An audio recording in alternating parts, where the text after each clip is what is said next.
देव भगवान की जय। अथ श्री गुरु पूजन।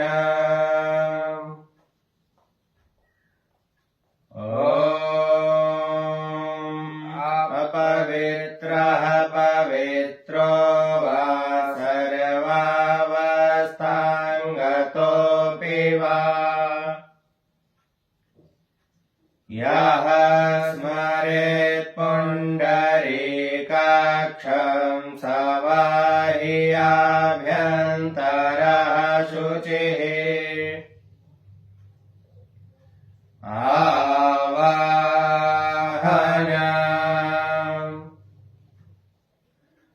नारायणं पद्मभवं वसिष्ठं सखेञ्च तत्पुत्रपराशरं च व्यासं शुकं गौडपदं महान्तम्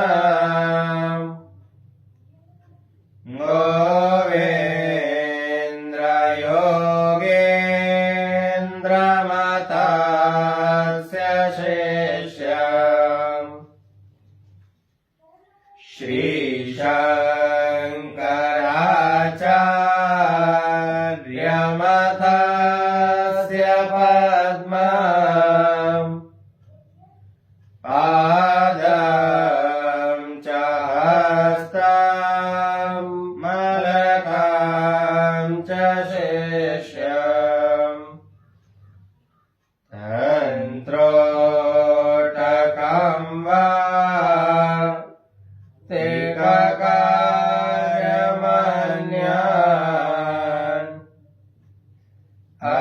अस्मद्गुरुं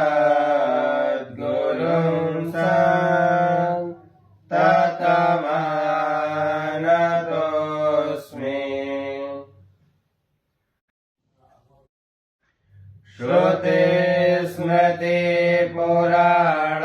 श्रुतिस्मृतिपुराणानाम्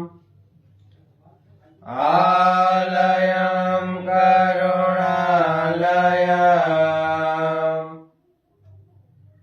नमामि भगवत्पादम् शङ्करं लोकशङ्करम्। शङ्करं शङ्कराचार्यम्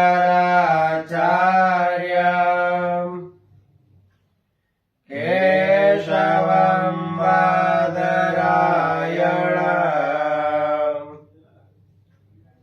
सूत्रभाष्यकृतौ वन्दे भगवन्तौ पुनः पुनः। यद्वारे निखिलानिलिम्बपरिषत् सिद्धिं विधात्रे निशम् श्रीमच्छ्रीलसितं जगद्गुरुपदम् नत्वा तृप्तिं गतः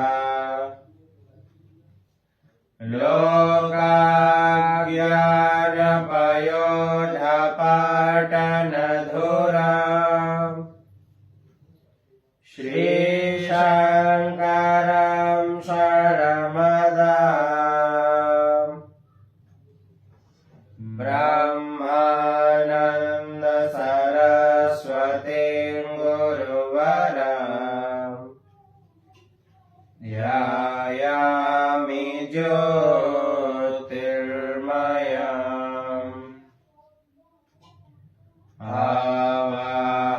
आवाहनं समर्पयामि श्रीगुरुचरणकमलेभ्यो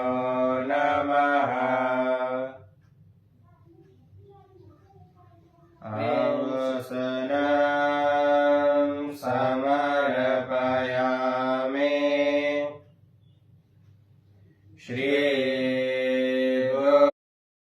गुरुचरणकमलेभ्यो नमः। स्नानं समर्पयामि श्री गुरुचरणकमलेभ्यो नमः। वस्त्रं समर्पयामि श्री गुरुचरणकमलेभ्यो नमः। अक्षतां समर्पयामि श्री गुरुचरणकमलेभ्यो नमः। पुष्पं समर्पयामि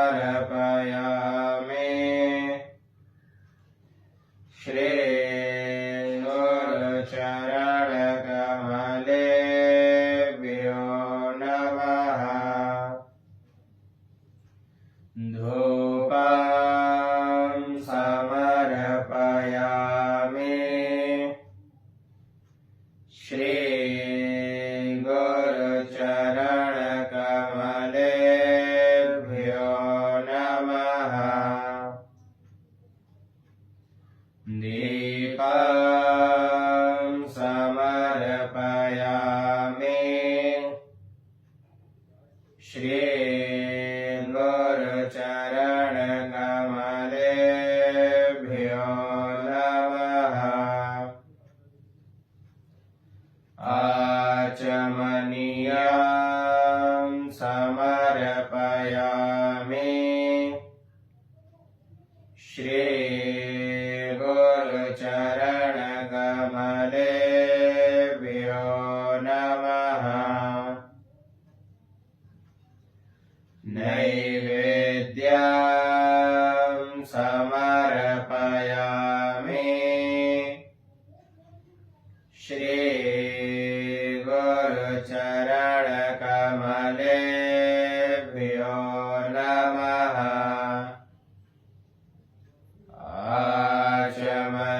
आचमनीयं समर्पयामि श्री गुरुचरणकमलेभ्यो नमः।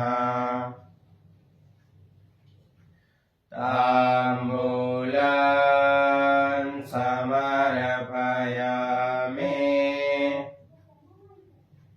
श्री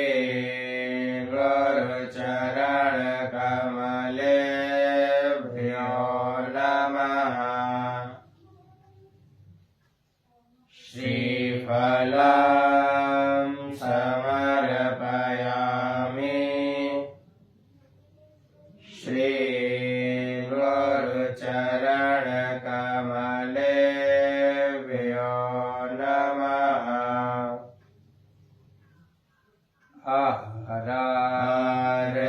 आरतिक्यं कर्पूरगौरं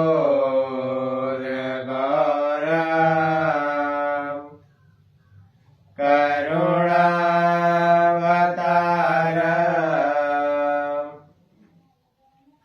संसारसारं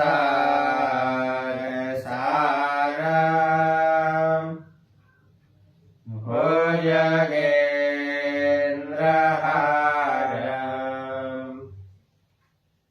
सदा वसन्तं हृदयारविन्दे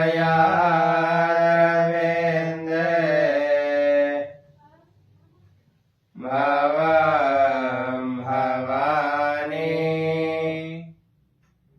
सहितं नमामि।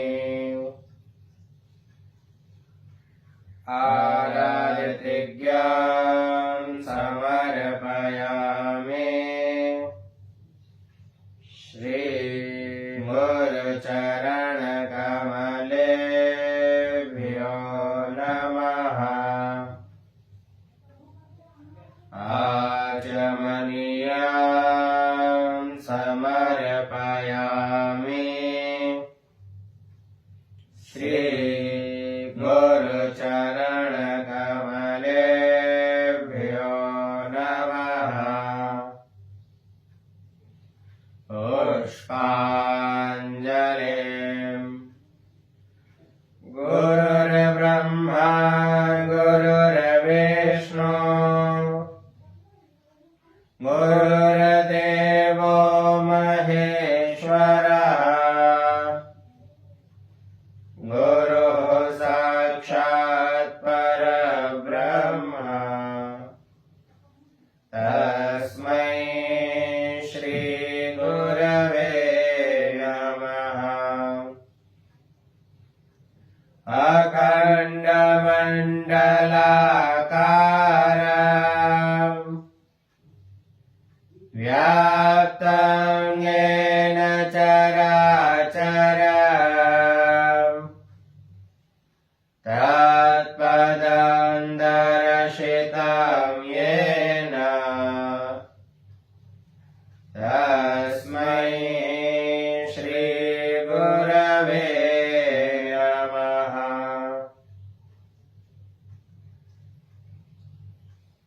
श्रीब्रह्मानन्दं परमसुखदम्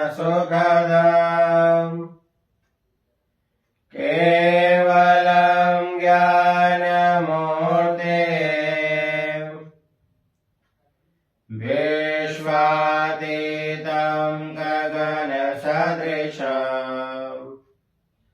तत्त्वमस्यादिलक्षयम् एकं नित्यं विमलमचलम्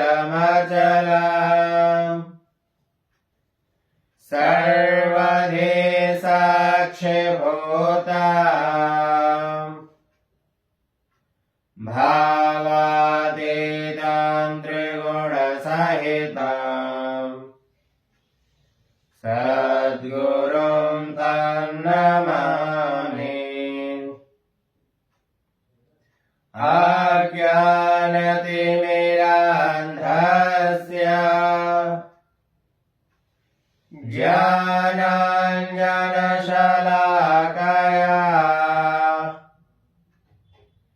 चक्षुरुन्मीलितं येन तस्मै श्रीगुरवे नमः। अज्ञानतिमिरान्धस्य ज्ञानाञ्जनशलाकया चक्षुरुन्मीलितं येन तस्मै श्रीगुरवे नमः। पुष्पाञ्जलिं समर्पयामि श्रीगुरुचरणकमलेभ्यो नमः। प्रेम से बोलिए गुरुदेव भगवान की जय। जय गुरुदेव, जय महर्षि।